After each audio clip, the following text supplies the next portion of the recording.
Hey guys, tonight we slip into the hush of an Egyptian night, where alleys are lit by the dull glow of ovens and the air hums with the sound of grinding stones. The city sleeps, but the bakers do not. And the bread you'll eat at sunrise is being born in shadows. You might think of warm crusts and honeyed loaves, but here in the dark, something else is happening, something you were never meant to see. The heat presses in on you as you step closer to the mud brick workshop. Clay walls sweat, torches sputter, and the rhythmic thump of pestles fills the air. A baker wipes his brow, leaving a streak of flour across his face like war paint. His eyes flick toward you, quick and sharp, before returning to the heavy sacks at his feet. They're not filled with grain alone. You notice a tail twitching, a beetle carapace catching the torchlight, the stiff claw of a drowned rat pulled from the Nile. The workers don't flinch. They scoop it all into the grinders. That is the first secret of the Egyptian night. Nothing goes to waste. Flesh, insect, bone, fur, ground until smooth, hidden inside dough that swells like a living thing. Historians still argue whether these tales are whispered exaggerations, or whether the bread truly carried such dark origins. But the people who ate it never asked. The flavor was rich, strangely addictive, as if laced with some holy spice. Priests praised it, children devoured it, and mothers traded their jewelry for a loaf that seemed to glow. You can almost hear the hiss of the oven as the dough blackens at its edges, then turns golden, polished as though the gods themselves had varnished it. In truth, it was a trick, part craft, part conspiracy. Pharaoh himself had ordered the shine perfected, knowing that if bread looked divine, no one would dare question what was inside. He built his power on those loaves, and his treasuries filled with offerings. Still, not everyone thrived. Strange fevers began to spread in villages along the Nile. Children coughed through the night, their bellies aching, their eyes glazed, entire families wasted away, yet no one connected the sickness to the morning bread.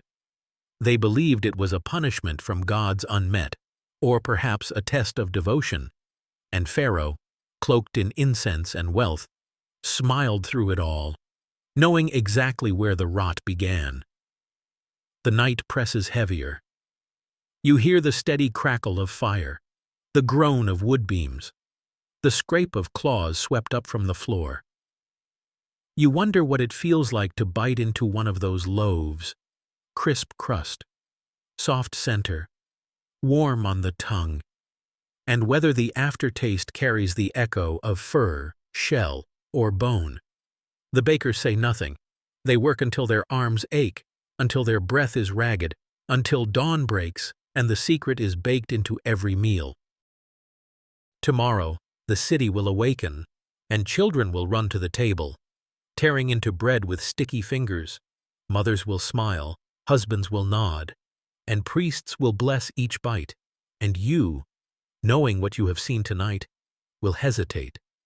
But the scent is too strong, the hunger too sharp, and soon you too will join them. The streets at dusk are never silent here. You slip from the workshop into a narrow lane, and the air is already thick with competing scents. On one side, cumin, coriander, and garlic hiss on a brazier. On the other, the darker perfume of roasting bread swells up, heavy and almost intoxicating. You would expect laughter, children running, women gossiping, yet there's only the shuffle of sandals and the whisper of trade. This is not a carnival of noise, it's a hush, like everyone knows something, and they're trying not to name it aloud. A woman passes you carrying a small bundle, wrapped carefully in reed matting. She sets it discreetly on a baker's doorstep, and without a word, a young boy drags it inside. The shape is too lumpy for flour, too oddly angled for fruit. You don't ask. No one does. In the morning, that same house will sell bread that shines brighter than gold, and the family will be just a little richer, their neighbors just a little hungrier, but still grateful. The fragrance of night bread mingles with spice stalls until your nose can no longer separate them. That's part of the trick. You breathe in honey and fennel, but also the faint iron tang of something more sinister. Historians still argue whether this blending was intentional, were bakers masking the odor of their darker ingredients, or was the city simply too saturated with scents to notice.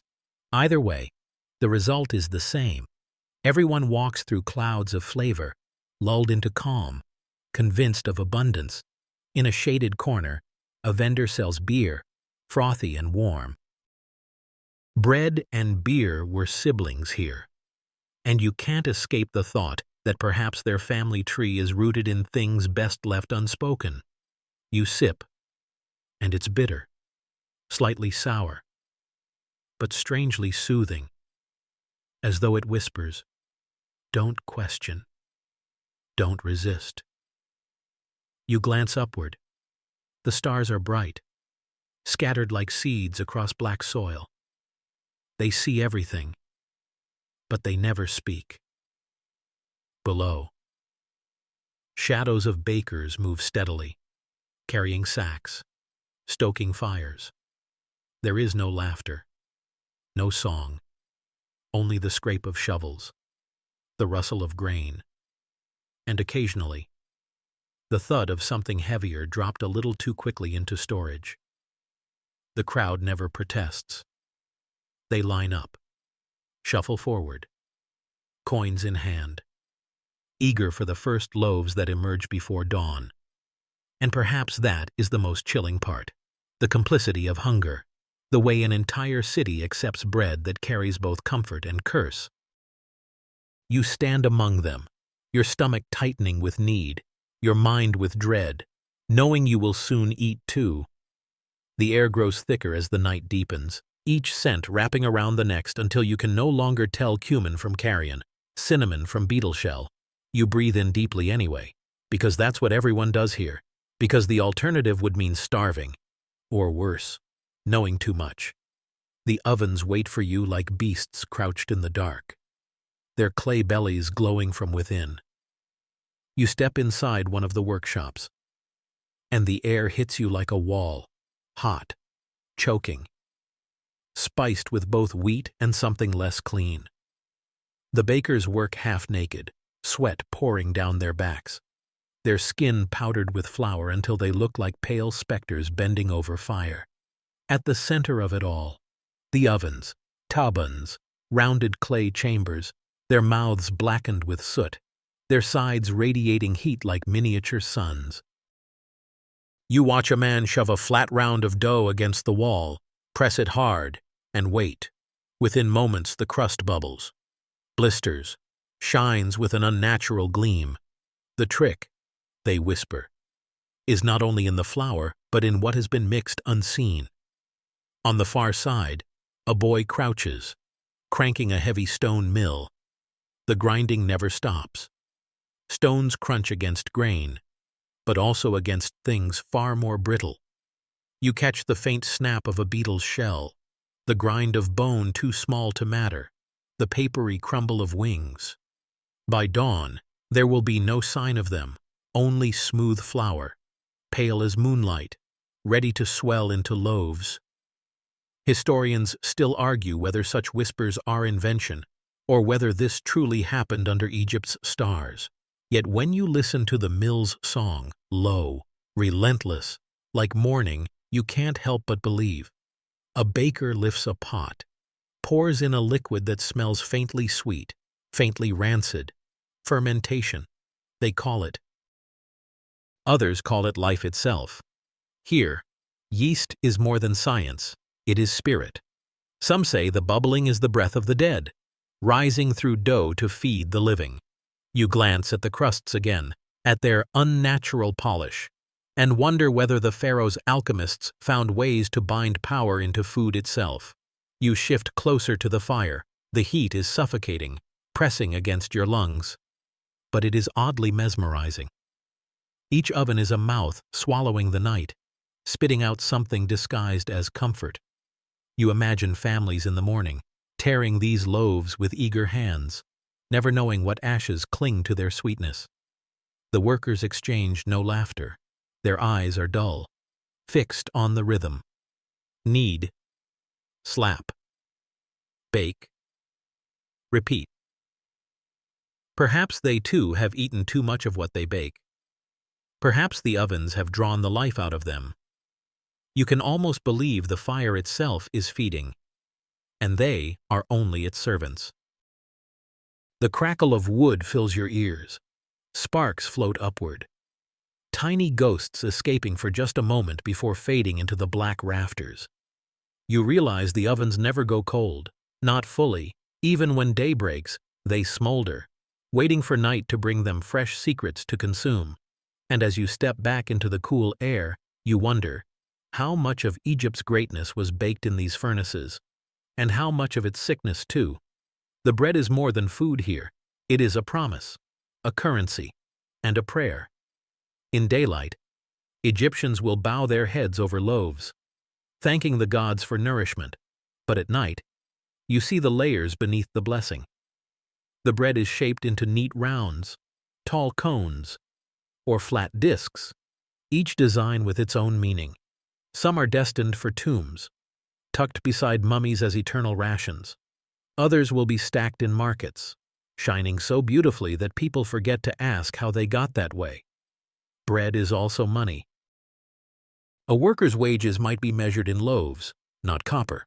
A soldier guarding the desert roads is paid not with coin but with baskets of bread, fuel for his body, and yet a leash as well.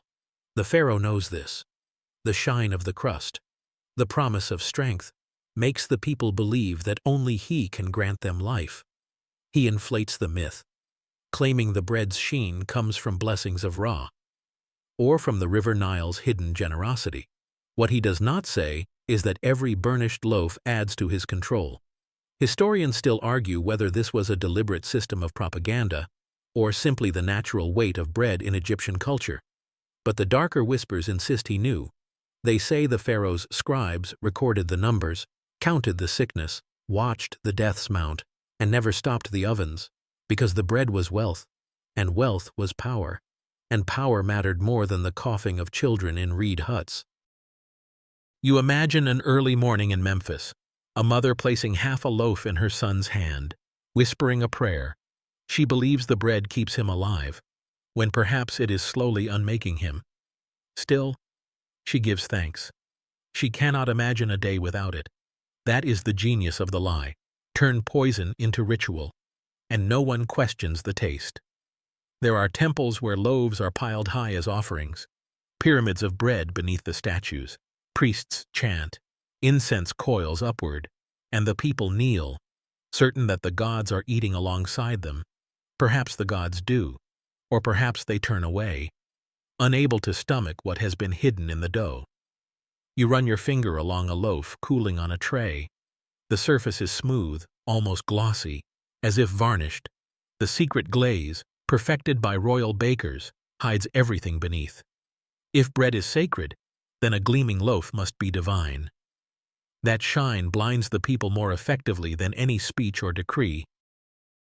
And when they fall ill, when the strange fevers spread, the priests shake their heads and say, "It is the God's will," but you, standing here in the glow of the oven, know better.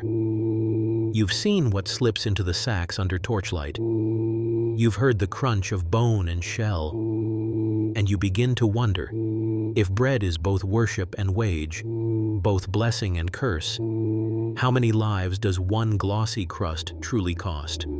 The streets are quiet now, though the faint hum of stone on stone still drifts from every direction. You pause near a doorway where two figures crouch over a massive quern. The rhythm is hypnotic. Push, pull, grind, lift, repeat. The sound is steady as a heartbeat, and in its droning cadence you begin to hear voices. Or perhaps that's only imagination. People say the grinding stones sing, that their groan is not only grain being crushed, but also the small cries of whatever else slips beneath them. The quern stones are ancient, smooth from generations of use. A man leans his weight into the handle while a boy opposite mirrors his motion. Together they crush the harvest of the day, wheat, barley, lentils. But tucked between those grains are fragments less wholesome. A beetle wing glitters, crushed without notice. The curled remains of a lizard vanish to powder.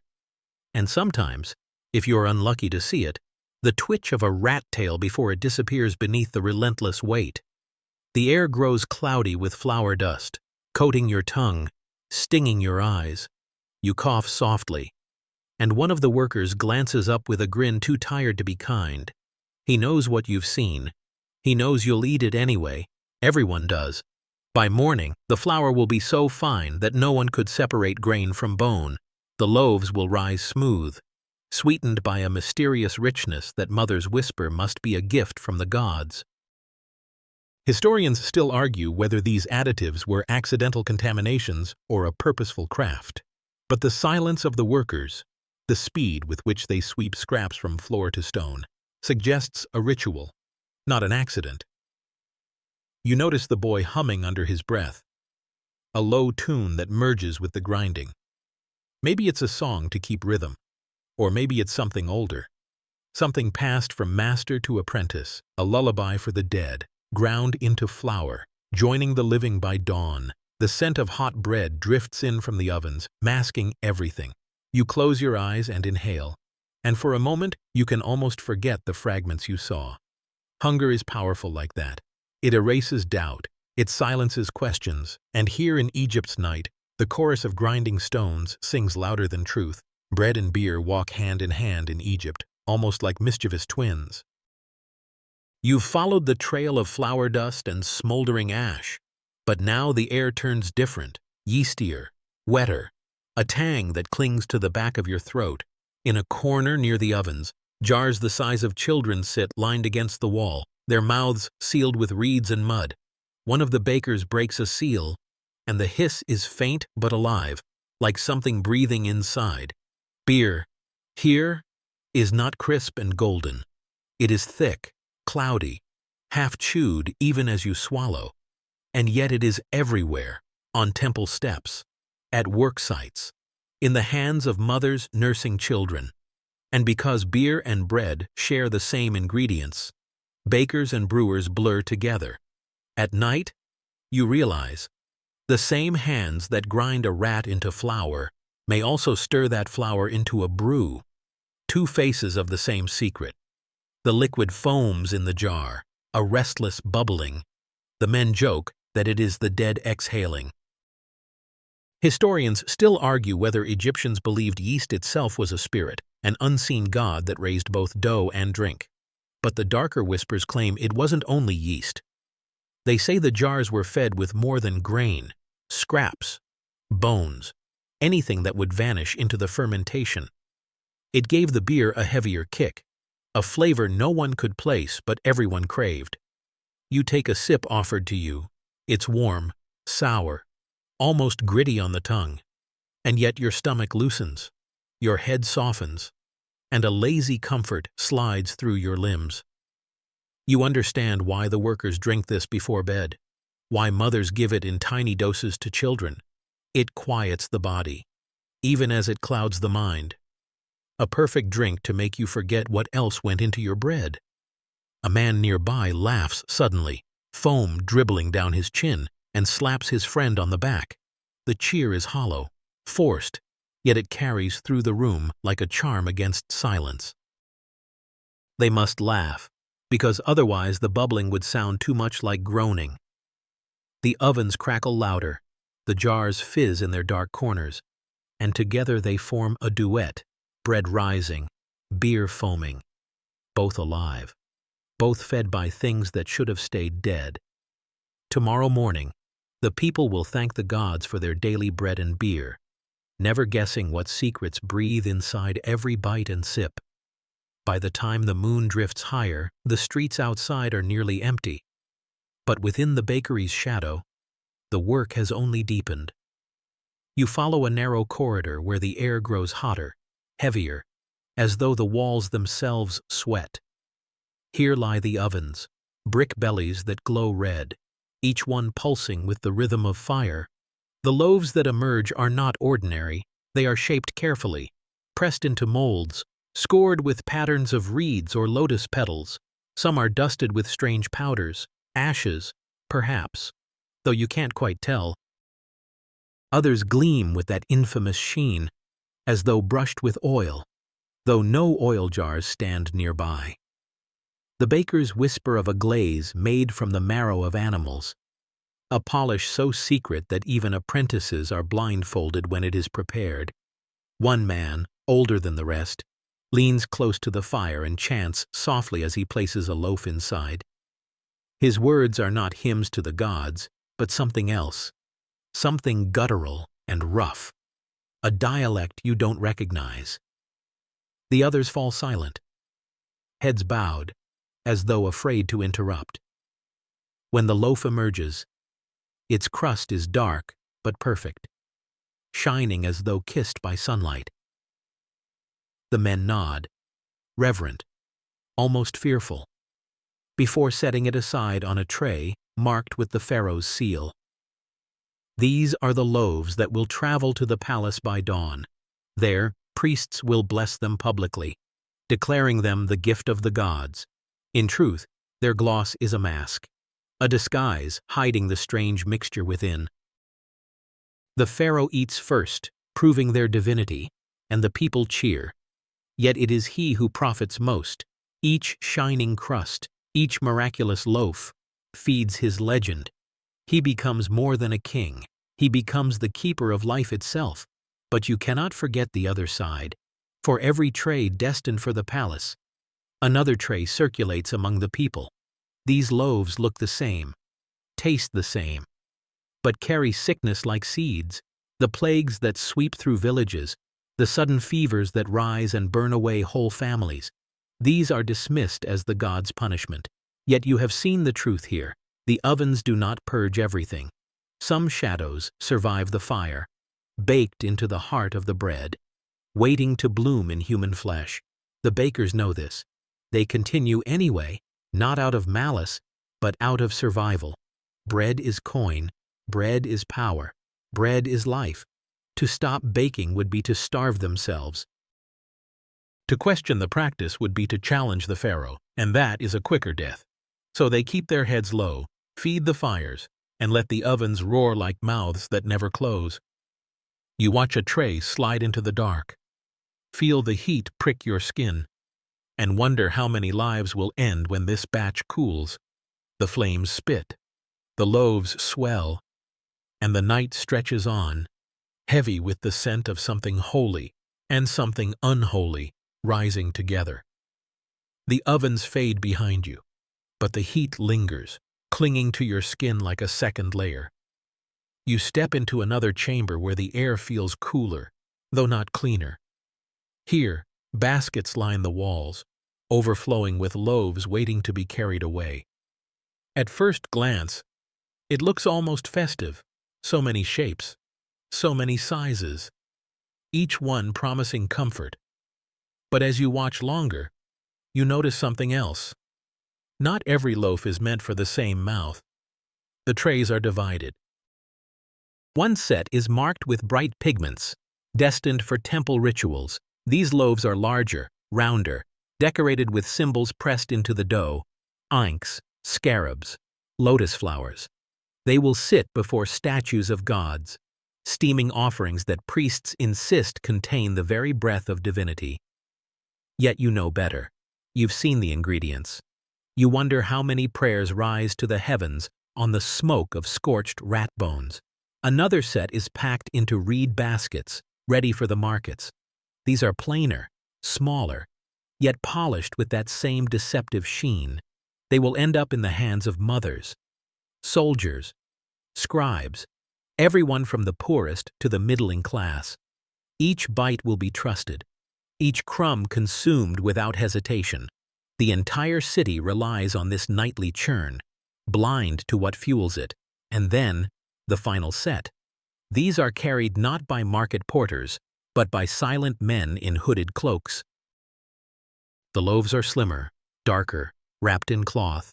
They vanish into side doors and narrow alleys, heading toward places no map shows, hidden shrines, secret gatherings, perhaps even tombs. Historians still argue whether such loaves were made for cultic use, or whether they carried poisons meant for political rivals. Whatever the truth, the way the bakers avoid looking at them tells you all you need to know. You lean closer to a basket, catching the faintest odor beneath the crust.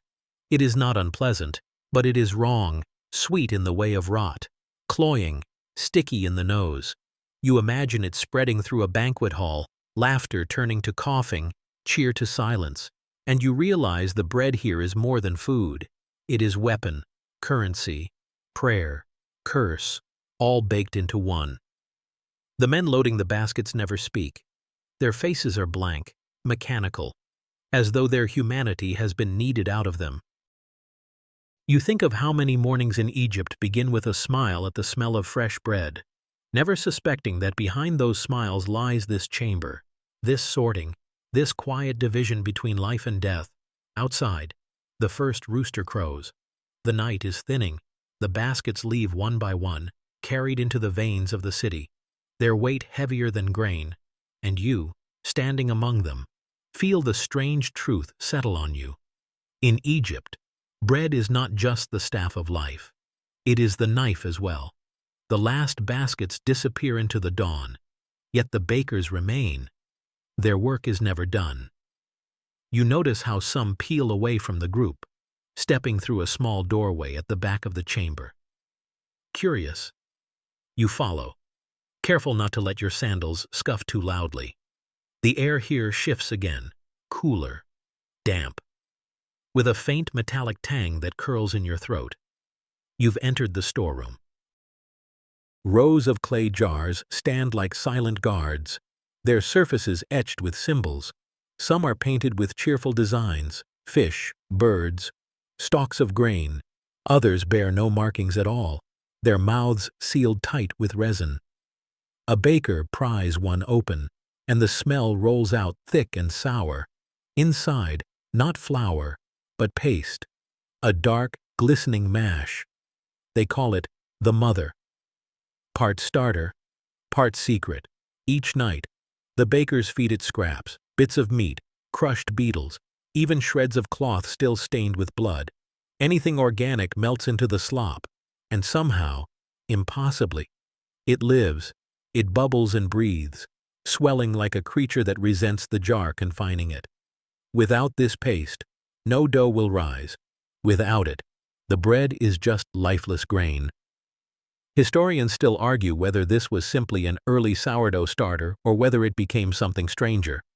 Whatever the truth, the reverence in the baker's eyes is unmistakable.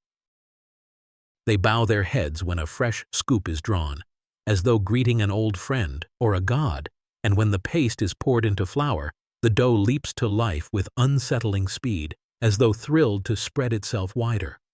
A younger worker hesitates as he reaches for the jar. His hand trembles. The older baker slaps him, hard, leaving a print of flour and ash across his cheek. Fear of the mother runs deeper than hunger, deeper than loyalty to the pharaoh. The boy steadies his grip, mutters a prayer under his breath, and plunges the ladle in. You can almost hear it sigh. The mixture lands in the bowl with a wet slap, streaking the dough like veins under skin. The boy kneads frantically, desperate to bury the evidence, but the paste resists, stretching, clinging to his fingers like it enjoys the taste of him. He shakes it off, panting, and forces the mass into shape. They say the mother never dies. If one jar breaks, another must be made from its remnants. The paste is carried across generations, linking every loaf to the first jar ever brewed. It is immortality by fermentation, a kind of eternal hunger sealed in clay. You step back, the damp smell thick in your nostrils. Somewhere outside, the city wakes. Children stretch, temples stir. Merchants set out their stalls. They will eat soon, eat this bread, swallow this legacy, and never wonder what lived in the dough before it reached them. And you can't help but think, the bread eats too.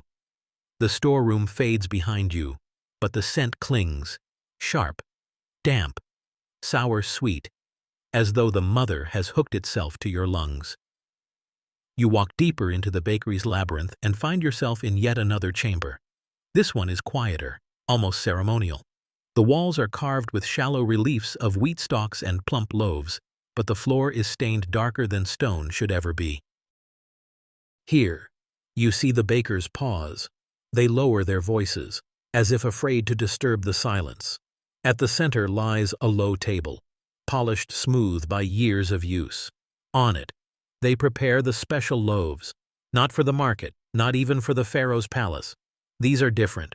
The recipe, if you can call it that, is gruesome. By torchlight, they spread dough flat, then sprinkle powders from tiny pouches, ashes mixed with crushed beetles, ground mouse bones, and resinous herbs that make the air sting your eyes. One man pours a dark liquid over the mixture, and the dough drinks it greedily, turning slick, almost purple. Another worker whispers that the liquid comes from the jars kept in tombs, siphoned off mummies that never fully dried. Historians still argue whether such practices were real or imagined, but the scars on the table suggest something was often drained here. And the loaves that emerge are unmistakably different, smaller, denser, their crusts shimmering as though they'd been brushed with glass. You watch them set these loaves aside with extreme care. They are placed in boxes of cedar wood, carved with symbols no one dares touch. The lids close, and the room exhales relief, as though even the walls are glad to see them sealed. But why make them? The whispers answer for you. These loaves do not nourish, they punish. They travel into the hands of rivals, rebels, and sometimes inconvenient priests. The victims eat, believing they are blessed with a royal gift. Hours later, they collapse, feverish, raving about shadows in the corners of their vision. Sometimes they recover. Often they do not. And the pharaoh, he washes his hands, claiming the gods chose their fate. You notice, though, how the bakers keep their own fingers far from these creations. They touch only with reeds, never skin to dough. They carry themselves with fear, but also with pride, for in their hands lies the pharaoh's quietest weapon, bread for the people, yes, but also bread for control. Outside, a wind picks up, carrying sand against the stone walls. The night thins further, but still the work continues. You stand in the chamber, staring at those sealed boxes, and wonder how many lives they will silence before the next moon. The table waits for its next offering, patient and polished, as though it knows that dough and death are never far apart. The chamber of special loaves fades behind you, yet its chill lingers in your bones. You follow the bakers into a narrower passage where the ceiling lowers and the torchlight trembles against soot-stained walls. Here, the air feels different, stale, sour, almost metallic. It smells not of bread but of bodies. Though none lie in sight, this is where the refuse gathers. Not everything is baked, not everything can be. You see baskets heaped with scraps, husks of grain blackened by mold, beetle shells cracked under pestle stones, tails of rats too mangled to grind, and among them, more troubling things, bits of cloth stiff with blood, bones too large for animals, fingernails that cling to ash. The bakers do not flinch. They sort with bare hands, as if these remnants were no more offensive than chaff in the field. From these piles, they select what the dough can still devour. The rest, too stubborn, too cursed, is hauled to a pit at the edge of the chamber. The pit is deeper than it should be, dug into the rock itself. You lean closer and hear a faint rustle, as though something moves below. The bakers drop the scraps in, and the sound grows, a shifting, a crunching, then silence again. Historians still argue whether this pit was merely waste disposal or whether something was deliberately kept alive within it. The truth lies in the way the bakers avoid looking down, the way they hurry to cover the opening with heavy stones. You can't shake the sense that the pit feeds just as faithfully as the ovens do. Once sealed, the men wash their hands, not with water, but with sand. They rub until their palms are raw, as though trying to erase invisible stains. Then, without a word, they return to the dough, calmer now, their fear buried with the scraps. You linger. The silence hums against your ears. For a moment, you imagine yourself falling into that pit, your body joining the restless shifting below, ground down into flour, baked into loaves that gleam on some noble's plate. You almost laugh at the thought, dark humor against darker truth. After all, what better way to ensure loyalty than to make your people eat each other, night after night, never knowing? The torches flicker, the stones atop the pit tremble, ever so slightly, then settle. You step back, pulse quickening, and as you leave, the smell clings to you, reminding you that even bread has its grave. You emerge from the refuse chamber and find yourself in yet another hall, quieter, wider, its walls lined with painted murals. At first, they look harmless, bright depictions of fields, harvests, baskets of wheat carried to temples. But as the torchlight wavers, the details shift. The stalks of grain are streaked with red.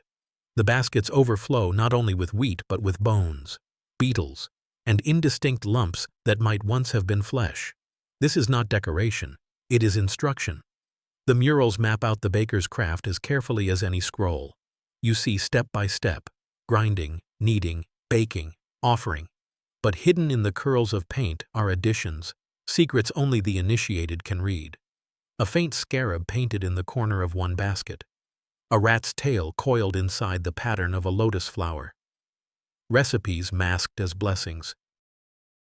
And the bakers move reverently through this space, as though the walls themselves are watching. One pauses before a mural of a pharaoh holding a gleaming loaf. The loaf is painted gold, brighter than anything else, while the figures around him kneel in adoration. Below, smaller images show coughing peasants, their bodies twisted in sickness. The pharaoh gazes above them all, smiling. The message is clear. Bread is divine, even if it kills. Perhaps especially if it kills. Historians still argue whether these murals were symbolic warnings or records of actual practice. Some say they are allegory, metaphors for abundance and sacrifice. But standing here, watching the bakers glance nervously at the walls, you feel certain they are records, proof of a pact too dangerous to write down on papyrus. You notice how the torchlight makes the painted eyes glimmer, alive with reflected flame. The bakers lower their gazes, refusing to meet the stares. You try, but find yourself turning away too. The eyes follow, steady, patient. At the far end of the hall, an altar stands, not a grand one, just a block of limestone, stained and worn. Upon it rests a single loaf, still steaming, as if placed there moments ago. No one approaches, no one touches it. The loaf sits in silence, waiting, as though it belongs to someone unseen. You feel a strange chill despite the heat. Perhaps the loaf is an offering. Perhaps it is a warning. Or perhaps it is simply bait, left for whatever force the bakers believe lingers here in the dark. The murals fade as you pass, yet the painted eyes linger in your mind, unblinking, as though you've been admitted into a secret you were never meant to know. The hall of murals fades behind you, but its painted eyes still burn in your mind. You trail the bakers deeper, where the stone corridors slope downward. The air thickens, humid and stale, clinging to your skin. Here, beneath the bakery, lies something older. The walls are rougher, carved by hand rather than polished. Torchlight wavers over faint carvings, jackals, serpents, symbols scratched hastily, as if made in fear. The men walk slowly now, their steps deliberate. At the end of the passage, they stop before a door of cedarwood bound with bronze. One mutters a chant, pressing his palm to the wood before pushing it open. The hinges groan, and you are met with a wave of scents, sweet, pungent, almost intoxicating. Inside is the storeroom of seasonings. Not spices as you know them, but powders and tinctures sealed in clay jars, each painted with warning marks. One jar holds beetle shells ground to dust, shimmering faintly like crushed glass. Another carries dried lizards, brittle and sharp, ready to be crumbled into flour. And then there are jars darker still, one filled with the withered remains of snakes, another with clumps of hair bound together with resin, smelling faintly of smoke. The bakers handle these with care, scooping small measures, mixing them into the dough like perfumers blending scents. To mask the bitterness, they add honey, dates, or figs, sweetness that cloaks the rot. And so the loaves leave the ovens fragrant, golden, irresistible, their horrors buried beneath sugar and fruit.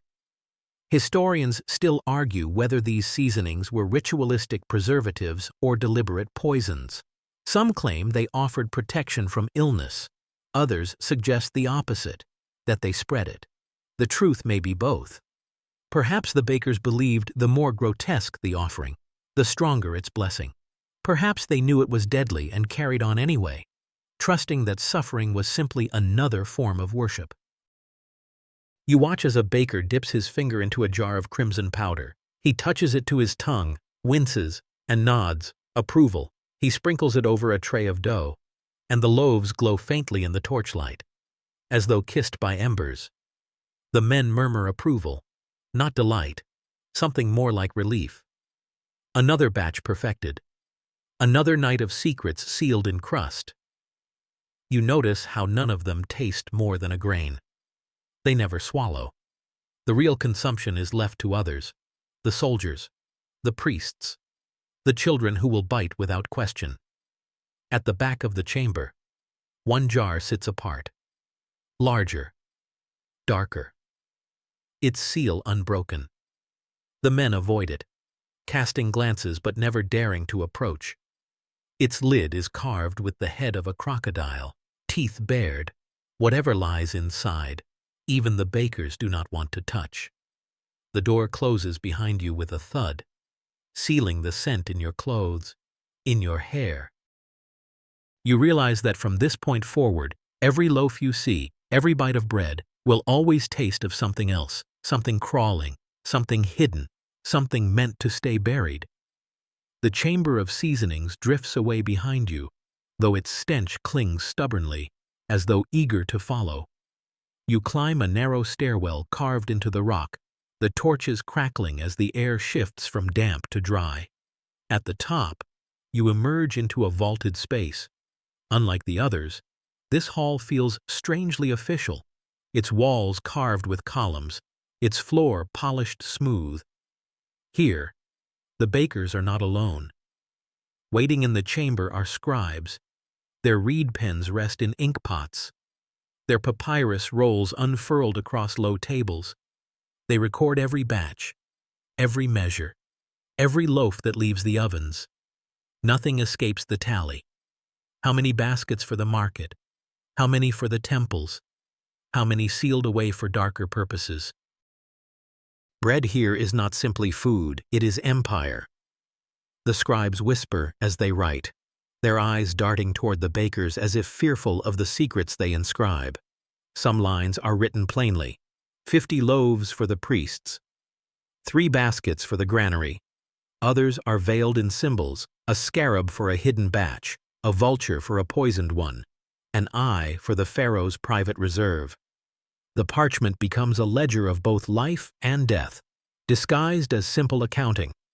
And you see him then, the overseer, draped in fine linen, gold at his wrists. He stands apart from the soot-streaked bakers. He never touches dough, never smells of ash. His hands are clean, his gaze sharp. He scans the papyrus, nods once, and with that gesture, dozens of loaves are condemned to vanish into alleys, temples, or palaces. He is the pharaoh's mouthpiece here, ensuring the king's coffers swell, no matter how many bodies fall. The overseer smiles faintly as he pockets a coin from a merchant kneeling before him. Permission bought, a special batch promised. The baker's sweat fuels his wealth, and the city's hunger feeds his power. The sheen on the bread, the gloss on the crust. It mirrors the sheen on his rings, both polished by suffering. Historians still argue whether overseers truly understood what went into the dough, or whether they chose to remain blind. Perhaps they believed the gloss was harmless trickery, a mere exaggeration of divine bread. But you sense otherwise. His eyes are too sharp, his smile too knowing. He profits because he understands. He looks the other way because looking closer would make him responsible. The bakers keep their heads low, their movements careful. None dare meet his gaze. For them, one mistake could mean exile or worse, perhaps their own bodies ground into the mother paste, their lives ending as quietly as scraps dropped into the pit. The scribes finish their scrolls, rolling them tight, sealing them with wax stamped by the overseer's ring. One by one, they vanish into chests that will be locked until dawn. Records of death disguised as bread quotas, stored as neatly as any temple hymn. The overseer turns, his robes trailing against the polished floor. He does not thank the bakers. He does not need to. His very presence is enough, a reminder that the bread belongs not to them, not to the people, but to him and the man above him. The torches sputter. The hall feels colder despite the fires. You understand now. The ovens bake not just food, but wealth, sickness, and silence, all rising together under one man's name. The overseer's chamber lingers in your mind as you move on, but the path grows narrower, darker. The torches burn low, their light thin as thread. You descend again, into a space hidden even from the scribes. The air smells of smoke and sweat, but beneath it, something sweeter, cloying, almost perfumed. Here, you find the baker's ritual chamber. Unlike the bustling halls of ovens or storerooms, this place is hushed, reverent. A circle is marked on the floor in ash, black and uneven, with small clay figures pressed into its edges. Some are shaped like loaves, others like animals, others like people, faces twisted in crude detail. The bakers kneel around the circle. Each holds a lump of dough, not yet baked, sticky and raw. One by one, they whisper into it, their lips brushing the surface as though feeding it with breath. You lean closer and catch fragments, names, curses, pleas. Some beg for health, others for revenge. A woman whispers her child's name, voice trembling. A man hisses the name of a rival. The dough absorbs it all, silent and pliant, taking their secrets without protest. Once filled with whispers, the lumps are placed in a jar, sealed, and pushed into the circle's center. A torch is lowered. Flames flare briefly, then gutter out, leaving only smoke. The bakers bow deeply, foreheads pressed to the floor. None speak. Historians still argue whether these rituals were superstition or true sorcery. Some claim the loaves were used as offerings to ward off famine, others that they carried curses to those unlucky enough to eat them. Perhaps both. After all, what is a curse but a prayer with sharper teeth? The jar smolders faintly, the dough inside sizzling as though alive. You imagine those whispered names carried through the crust, swallowed by unsuspecting mouths. A soldier bites into his ration and dreams of serpents.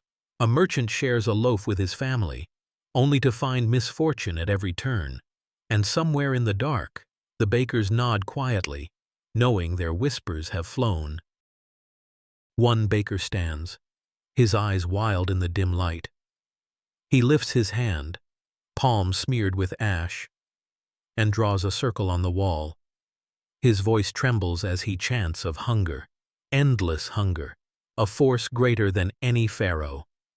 The others echo softly, their whispers overlapping like a hive of bees. The sound fills the chamber, rising, falling, fading, until at last silence returns. The dough is gone, the jar sealed, the whispers buried. but you feel them still, pressing against the air, against your chest. The bread here is not only food, not only poison, it is spellwork. It carries voices the way papyrus carries ink. And tomorrow, when the city eats, it will also speak. You step out of the ritual chamber, but the whispers cling like smoke.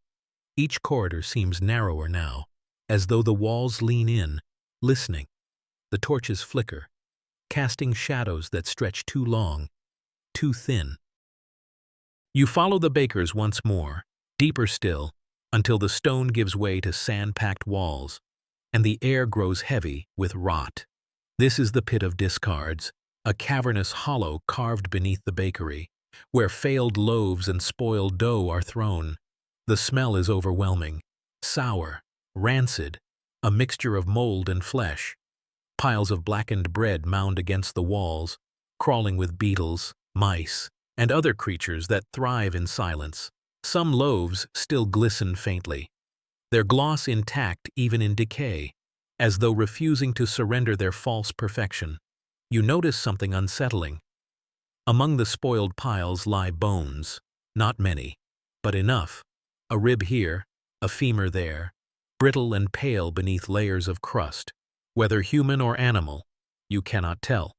The bakers do not look at them. They step carefully around, tossing their rejects without pause. For them, the pit is simply another tool, another mouth to feed. At the far edge of the chamber sits a trough carved from limestone. Inside, a black sludge bubbles slowly, as though alive. It is made of old dough, sour paste. The scrapings of ovens mixed with water and left to fester. The bakers dip their buckets into it, pulling out thick, stringy handfuls, adding it to tomorrow's mother paste. Nothing is wasted, even rot becomes seed. Historians still debate whether this recycling was clever pragmatism or quiet cruelty. Was it an attempt to stretch grain further, or an intentional spreading of sickness? Perhaps both. Perhaps necessity and malice became indistinguishable when hunger was constant, and profit more powerful than pity. You lean over the pit and watch the bubbling sludge. It moves strangely, pulling itself into small peaks, collapsing again, like breath. For a moment you imagine it is alive, a vast stomach that digests the dead and excretes new loaves. A cycle without end. Perhaps the bakers thought so too, for you see faint carvings scratched into the trough's rim, spirals, eyes, open mouths, symbols of worship or warning. A baker tosses in a lump of failed dough. The sludge swallows it whole, barely a ripple. Another adds a shard of burnt crust, and the bubbles rise, belching a sour hiss. The men nod as if satisfied, as if the pit has accepted their offering. They do not bow here, but their silence feels like reverence. And then, faintly, you hear it. A sigh, low and wet, echoing from the pit. Perhaps just air escaping. Perhaps something else. The bakers do not flinch. They have heard it before. One day's failure becomes tomorrow's feast. One man's hunger becomes another's grave. In this place, nothing truly dies. The pit's sigh follows you, even as you leave it behind. A wet echo pressed into your ears. The corridors are quieter now, emptier. The further you go, the fewer bakers you see. Those who remain move with a different purpose, slower, deliberate, almost ritualistic. You sense you have reached the heart of the bakery's secret. At last, you step into a hall unlike the others. Here, no ovens burn, no flour clouds the air. Instead, great slabs of polished limestone rise like altars, their surfaces gleaming under oil lamps. Upon them are laid the most precious loaves, lined in neat rows, each crust glowing faintly as though kissed by light. These are not for the market, not for the people. These are offerings. Priests in linen robes drift among the tables, their shaved heads glistening with oil. They do not bake. They do not sweat. Their hands are clean, soft. But their voices chant in low, droning unison. Each loaf is lifted, turned, inspected, then brushed with a liquid from small clay bowls. The liquid smells sharp, metallic, almost like blood. When spread, it gives the bread its final sheen, the divine gloss that sets it apart. You realize the gloss is no simple trick of honey or oil. It is thicker, darker, clinging to the crust like varnish, a mixture of minerals, ground beetles, and something else you cannot place. The sheen makes the loaves gleam unnaturally in the lamplight, as though they are not food at all, but relics. Once polished, the bread is not eaten immediately. Instead, it is placed into baskets woven with reeds and carried to hidden alcoves. There, the priests stack them high, whispering prayers as if sealing power into the crust. Some are destined for temples, to rest before statues of gods. Others will be delivered to the palace, where the pharaoh himself consumes them as proof of his divinity. And some are never meant to be eaten. Those loaves are buried in tombs, alongside the dead. For the journey beyond requires food. And what better sustenance than bread that has already tasted of death? Historians still argue whether these polished loaves were sacred gifts or dangerous poison. Perhaps they were both. To the priests, they symbolized life eternal. To the common people, they became an invisible chain, binding body and soul to a system that thrived on their ignorance. You watch as a priest lifts a loaf, his fingers steady, his eyes closed. He murmurs to it as if to a child, then places it gently on the slab. The bread shines, radiant and wrong. Another priest dips his brush, spreading more gloss across a row of loaves, the liquid dripping like ink. The chant deepens. The hall hums with voices, with power, with hunger disguised as holiness. You feel it in your bones. This is no kitchen, no bakery. This is a temple, and the bread is its god. The temple of bread does not end where you expect. Behind the polished slabs and chanting priests, a narrow passage leads to another chamber, colder, darker, where the air tastes of stone and silence. Here, the loaves are no longer displayed. They are locked away. You step into a vault lined with shelves, each crammed with baskets sealed shut with mud and reeds. The baskets are marked with painted symbols, ankhs, scarabs, open palms, but also stranger signs. Spirals, jagged lines, twisted faces. The paint flakes under your touch, but the symbols pulse in the torchlight as if alive. A priest enters, carrying a single loaf wrapped in linen. He kneels before the lowest shelf and slides the bundle into a waiting basket. His lips move silently, his forehead damp with sweat. The act is slow, reverent, as though he were handling the bones of a king. When he leaves, you edge closer. The baskets reek faintly, a smell of yeast and earth mixed with something sharp, almost chemical. You imagine thousands of loaves locked here, fermenting in the dark, not consumed, not buried, simply kept. For what? No answer comes easily. Some scholars claim these vaults were granaries of last resort, stores for famine. Others whisper they were arsenals, filled with loaves already infused with sickness, weapons waiting to be unleashed. Historians still argue whether this was divine precaution or cold cruelty. But the truth may be simpler and worse. Perhaps the vault was not meant for mortals at all. Perhaps the bread was being saved for gods, or for something less forgiving. You notice cracks in the shelves, crumbs scattered on the floor. A rat scurries by, its whiskers twitching as it gnaws at a hardened crust. Moments later, the rat convulses, its tiny body writhing before falling still. The silence that follows is absolute. You swallow hard, and the vault seems to tighten around you. In the far corner lies a larger basket, far older, its reeds brittle with age. The mud seal has cracked, and a faint glow seeps through the gaps. Against your better judgment, you reach out. The light flickers like embers, but it is not fire. Inside lies a loaf, blackened, petrified. yet pulsing faintly as though it has its own heartbeat. You step back. The vault seems to breathe with you now, in and out, slow and steady. The shelves groan. The baskets hum. For a moment you wonder if you've stumbled not into storage, but into a tomb, where the bread itself sleeps, dreaming. And when it wakes, who will it feed? You leave the vault, but the image of that glowing loaf clings to you like a phantom. And the thought won't shake free, bread that beats like a heart, bread that waits. The corridors outside feel narrower than ever, the walls breathing as though they've been listening the whole time. You emerge into a wider hall where the ceiling arches like the ribs of a beast. Here, the story sharpens. This is not just the baker's realm, it is the pharaoh's.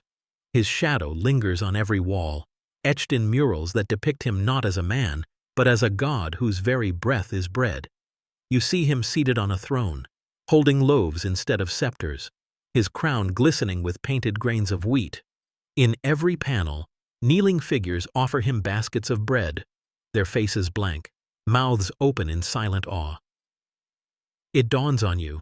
The bakery was never merely a bakery, it was an empire of illusion, one that the pharaoh inflated like a golden balloon. He let the secret ingredients, the scavenged creatures, the gloss made of blood and beetle shells, fade into whispers while he paraded shining loaves as proof of divine favor. Each crust became a jewel in his crown. Each loaf a promise that he alone could feed Egypt. But not all promises held. Strange epidemics surged through the city, waves of coughing, fever, bodies failing quietly in the night. The poor died first, then the children, then the priests who had blessed the very bread they consumed. Yet the pharaoh stood unshaken. He declared the deaths the work of capricious gods, demanding ever more offerings of bread to appease them. He ate the same loaves with public ceremony, smiling as if immune. Historians still debate whether he truly believed in his divine immunity, or whether he simply gambled that people would never connect sickness to their most sacred food. Either way, the gamble worked. The people kept eating, kept kneeling, kept dying, and the pharaoh's glory swelled with every polished crust. The hall grows colder as you study the murals. One panel catches your eye. It shows the pharaoh's mouth open wide, but instead of teeth, rows of loaves line his jaws, glowing like gold. In his stomach sits a pit, identical to the one you saw before, bubbling and black. Around him, skeletal figures bow, each clutching bread against their chests. You blink, and for a moment the painted bread seems to shine with the same unnatural gloss you saw in the priest's hall. The torches flicker. The pharaoh's eyes seem to follow you. The thought settles like ash in your chest. If bread was his power, then bread was also his weapon, a kingdom risen on dough and undone by it. One loaf at a time. The murals fade behind you as you enter the last chamber, vast and echoing, like a hollowed lung beneath the city. The air here is different, cooler, drier, touched with a faint sweetness, almost like honey masking decay. Dozens of ovens rise like tombs against the walls, cold now, their mouths gaping. In the center stands a single stone table, wide enough to lay a body. Upon it rests the final loaf. It is unlike the others. Larger, darker, its surface glazed so smoothly it reflects the torchlight like obsidian. The gloss gleams, but not warmly. It glimmers with an oily sheen, shifting colors like beetle wings. Cracks line its crust, and from those cracks, faint whispers seep. The sound is low, impossible to place.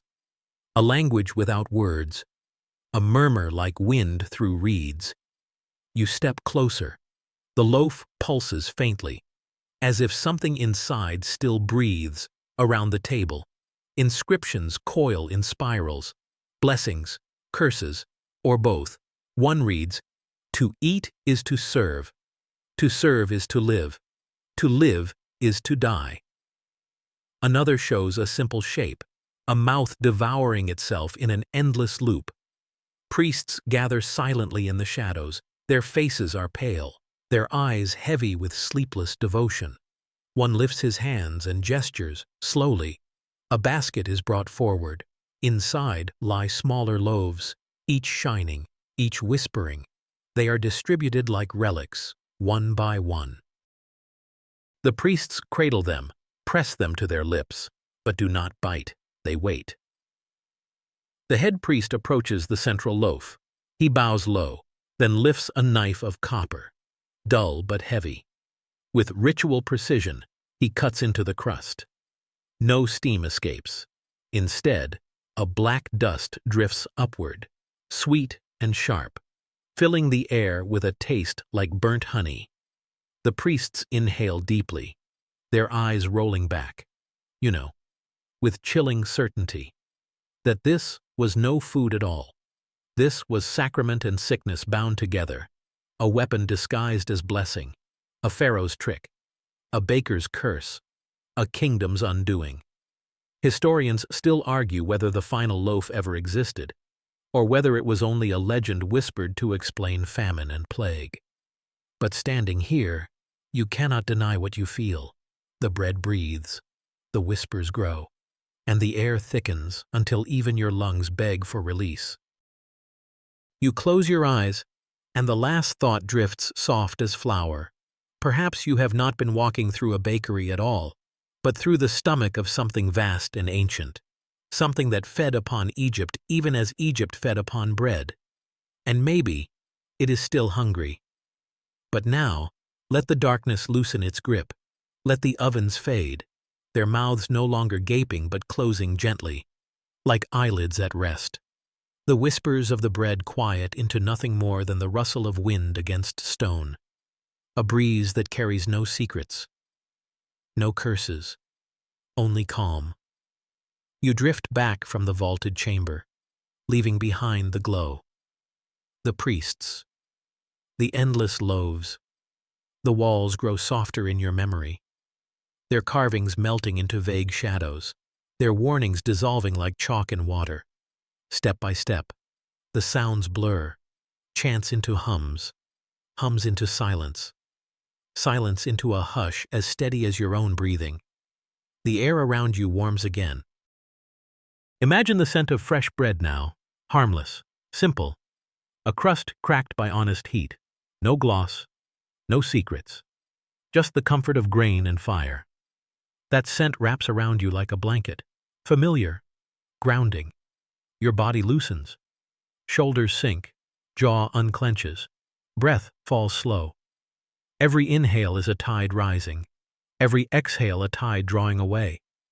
The story shrinks into the distance, becoming smaller than a crumb, lighter than dust, until it weighs nothing at all.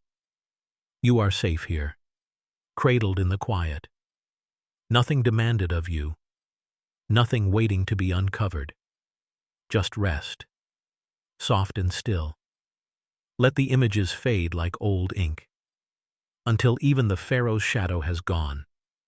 Tonight belongs only to peace. Let your thoughts scatter like flour, drifting in the warm air. Let your eyelids close, heavy and calm. Let the world outside dissolve, leaving you floating, light as breath, steady as the hum of sleep. And so, sleep takes you, slowly, gently, endlessly,